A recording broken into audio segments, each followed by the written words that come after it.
How to Create a Glitch Monologues Season 16 Chapter 7. This is Season 16 of How to Create a Glitch in the Matrix Monologues Episode 7. In this episode, we will be talking again about the nexus between consensual realities, non-consensual realities and the social economy. Now, when we were talking about the social economy, we talked about contracts with conjoined expectations. In these contracts, two social actors will expectation match for consideration, producing reliance and the acquisition of confidence. In an earlier podcast, I used the example of the courtroom and a judicial order to explain consensual and non-consensual realities.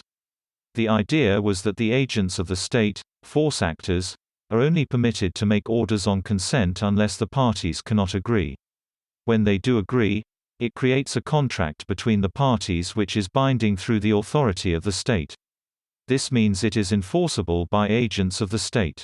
Now, since we know that consent is a pre-existing condition for the enforcement of a contract by the state in this situation, we know that conjoined expectations social contracts produce a consensual reality. Now, social contracts are not enforceable through the state for the most part. When they are called contracts for peace of mind. But these types of contracts are of dubious enforceability. Another thing must be said about social contracts. Some social contracts restrict people the same way that the action of the state does. But the action of the state is modulated by the constitutional rights which underlie the guidelines for the restriction of those rights by others. Essentially, what I am proposing is this.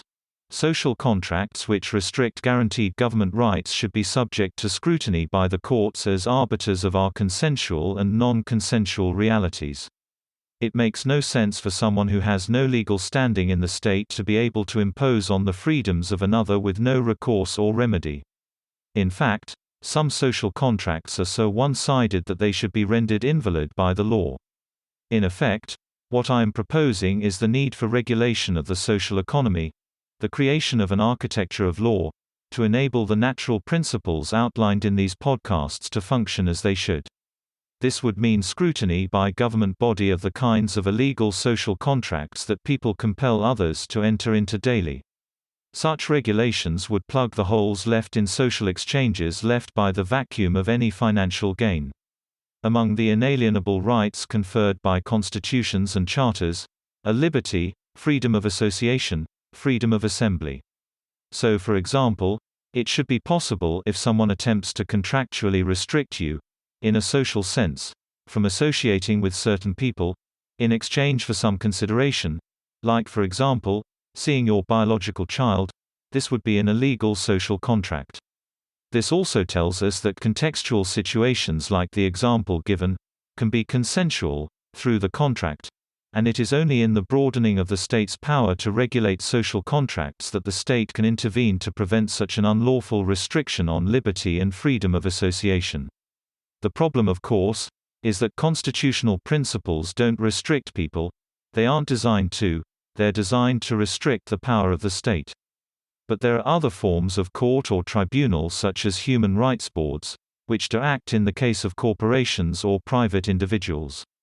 Perhaps then, a regulatory body could be created to broaden access to justice in situations where unequal bargaining power in social relationships produces some form of inequity. The first step in designing such a system would be carving out the kinds of social contracts the state will oversee from everyday contracts. And this is of course relatively clear, that expectations which undermines some fundamental constitutional right should be subject to review or remedy. There is of course a limit to the scope of these contracts, created by the right to some privacy in your affairs, but the moment that a social contract implicates the rights of another other than the contracting parties, it ceases to be a private act. But in any event, every regulation should be guided by the inherent dignity and worth of individuals as contracting entities. To take a step back for a moment. The state can carve out areas of non-consensuality through regulations over social contracts. A contract which heretofore produced a consensual reality becomes non-consensual once the state's power is engaged over the consent of the participants.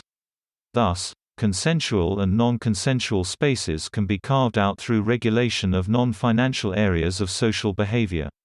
Now, The added question becomes, how would you enforce these kinds of regulations on social participants? The answer is through technology designed to monitor and regulate social behavior. There are already forms of software and apps that do half this job. The ones in existence are meant to assess consent to a sexual act, such as the Legal Fling app.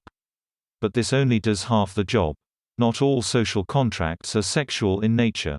The same concept could be applied to a wide swath of behaviors unregulated currently which still impact a person's constitutional rights. In Season 7 Episode 8, I give a general outline for a hypothetical technological apparatus or system which could properly be used to give effect to regulations governing social contract which implicates a third person. Finally, the need for this technology and regulation is exemplified in situations where unequal bargaining power restricts someone's freedom of association. Precisely because in that scenario the third person isn't even a party to the contract, which often is made without their knowledge or consent. This exemplifies the situation where regulation could assist. A social charter of rights and freedoms could assist. That's the end of the podcast for today. If you enjoyed it, please like, comment and subscribe.